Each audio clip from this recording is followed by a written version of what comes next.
Lors de ta lecture du chapitre 7, sois attentif aux détails et réponds à ces quelques questions. Première question.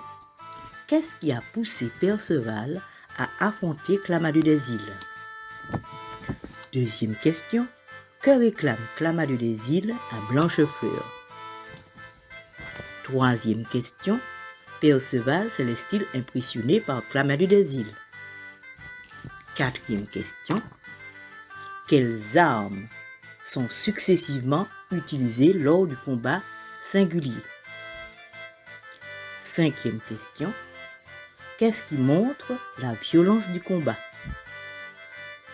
Sixième question. Comment s'achève le combat? Chapitre 7. Perceval sauve Beaurepaire. Au matin, le jeune homme se leva, bien résolu à porter secours à la jeune fille désemparée qui avait demandé son aide. « Belle amie, lui dit-il, je ne quitterai pas ces lieux sans y avoir ramené la paix. Je vais aller trouver là dehors votre ennemi et le défier en combat singulier. Mais si je l'emporte sur lui, je vous demande de m'accorder votre amour en récompense. Je ne souhaite pas d'autre salaire. »« Seigneur, il serait bien mesquin de ma part de vous le refuser. Mais je ne veux pas que pour gagner mon amour, vous alliez mourir pour moi.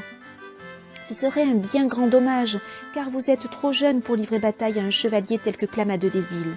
Il est grand, fort et solide comme un roc, et vous ne pourrez tenir contre lui. C'est ce que vous verrez aujourd'hui même. Je ne renoncerai à ce combat pour rien au monde. » La jeune fille était affligée de le voir courir un tel danger. Toutes et tous dans le château le supplièrent de ne pas aller affronter un homme que nul n'avait vaincu jusque-là. Mais le garçon demanda qu'on lui apporte ses armes et qu'on lui ouvre la porte. Les autres l'aidèrent à s'équiper et à monter à cheval, mais tous étaient bien inquiets. « Seigneur, que Dieu vous vienne en aide aujourd'hui et qu'il punisse Clamadeu qui a dévasté tout ce pays. » Ils l'accompagnèrent ainsi en pleurant jusqu'à la porte de la ville. Quand ceux de l'armée ennemie le virent, ils le montrèrent à leur chef qui était assis devant sa tente. Clamadeu était bien certain qu'on lui livrerait le château dans la nuit, à moins que quelqu'un ne sortît pour l'affronter en combat singulier. Il était sûr d'avoir conquis le château et le pays tout entier. Quand il vit le jeune chevalier, il se fit armer sur le champ, enfourcha un solide cheval et vint l'interpeller.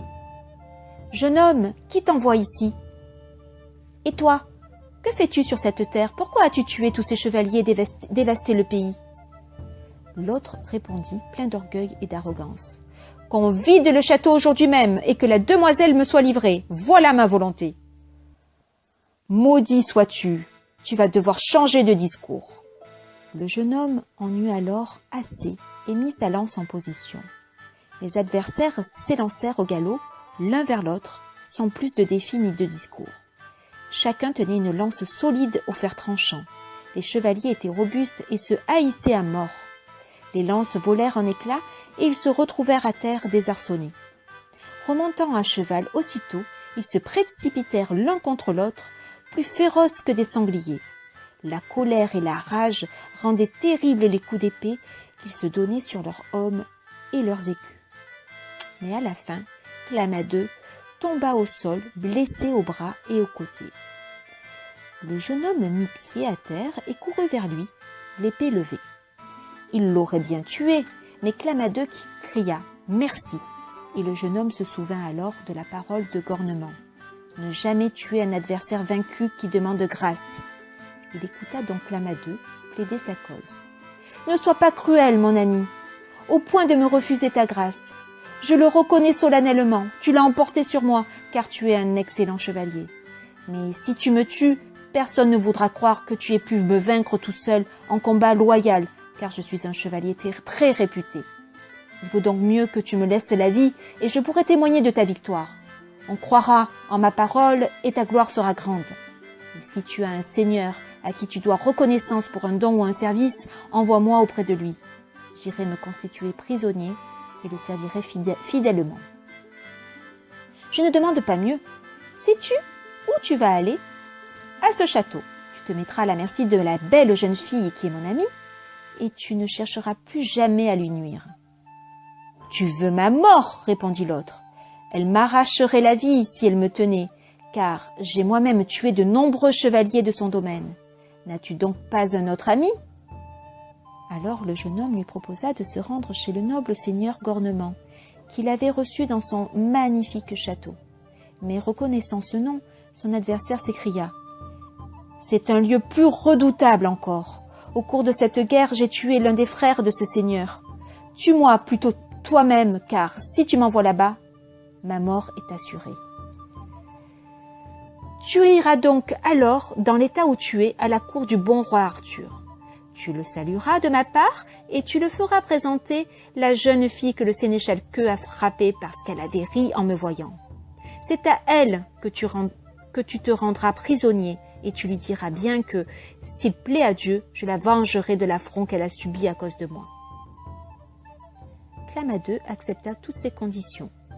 Il dut ensuite promettre que dès le lendemain, avant qu'il ne fasse jour, il ferait libérer tous les prisonniers qu'il retenait dans ses tours.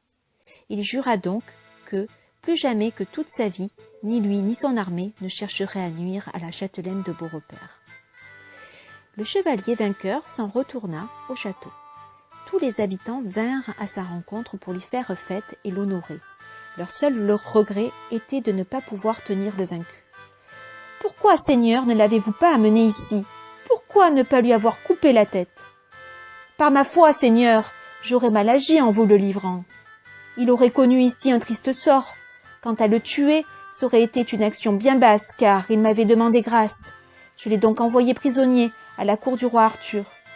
Il ne vous fera plus jamais de mal. » La demoiselle survint alors, plus joyeuse que jamais. Elle l'entraîna dans ses appartements pour qu'il puisse se reposer à son aise. Au lieu de boire et de manger, ils échangèrent baisers et paroles tendres. Le lendemain se leva un grand vent qui, grâce à Dieu, poussa vers le port 3 beaux navires.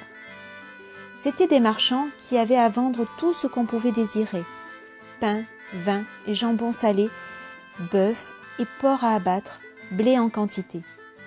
Ils parvinrent au château à la grande joie des habitants, affamés par le long siège qu'ils avaient subi.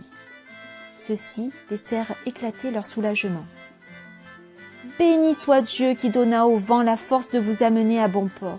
Soyez les bienvenus. » La joie fut complète dans la cité quand ils revinrent, ceux qui avaient longtemps séjourné dans la cruelle prison de Clamadeux.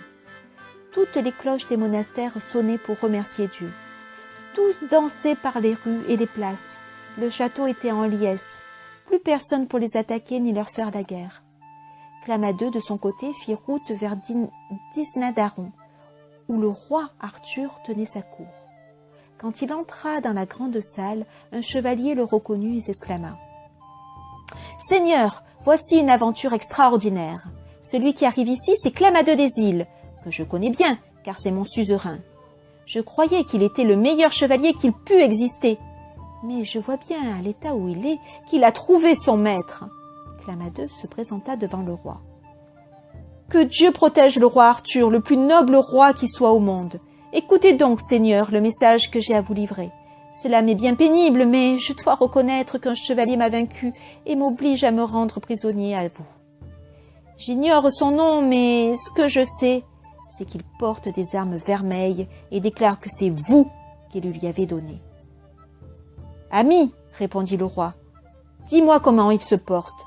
Est-il libre et en bonne santé ? » ?»« Mais oui, c'est le plus vaillant chevalier que j'ai jamais rencontré. Je dois dire de sa part à la jeune fille qui l'a accueilli en riant qu'il la vengera de Queux et de sa gifle. » Le fou sauta alors de joie. « Seigneur roi, elle sera cher payée la gifle. Queux en aura le bras cassé, il ne pourra rien faire pour l'éviter. » Le roi se lamentait car Queux l'avait privé d'un chevalier remarquable. À cause de sa mauvaise langue, il l'avait éloigné de la cour. On mena donc Clamadeux dans les appartements de la reine. Il la salua quand il put enfin donner à la jeune fille des nouvelles qui la réjouirent. Elle souffrait encore dans son cœur de l'humiliation qu'elle avait subie. Pendant ce temps, à Beaurepaire, celui qui avait délivré la terre et la jeune fille coulait des jours délicieux avec son ami. Il aurait pu y vivre heureux longtemps, mais un souci le tourmentait. Il pensait à sa mère, qu'il avait vue tomber évanouie et désirait plus que tout aller la voir. Quand il osa finalement demander congé à la jeune fille, elle s'y opposa, et tous ses gens avec. Ils le supplièrent de rester, mais leurs prières ne servirent à rien. Il leur fit seulement une promesse. Si sa mère était en vie, il la ramènerait ici avec lui et gouvernerait ce pays. Si elle était morte, il reviendrait également. Il pouvait en être sûr. Quand il quitta la ville, il laissa son amie Blanchefleur dans le plus profond chagrin, ainsi que tous les autres. Pour l'accompagner, il se forma une procession comme pour les plus grandes fêtes. Les moines et les religieuses avaient revêtu leurs plus beaux ornements, mais ils étaient plongés dans la peine. « Seigneur, ne t'étonne pas si nous pleurons. Tu nous as sauvés de l'exil et rendu nos maisons, et maintenant tu veux nous abandonner. Il est juste que notre douleur soit profonde. » « Mes chers amis, cessez de pleurer. Je reviendrai parmi vous, si Dieu me protège. Il faut bien que j'aille voir ma mère, solitaire dans son manoir de la forêt déserte. N'est-ce pas juste? Je reviendrai de toute façon. Si elle est vivante, elle se fera religieuse dans votre monastère pour mener une sainte vie.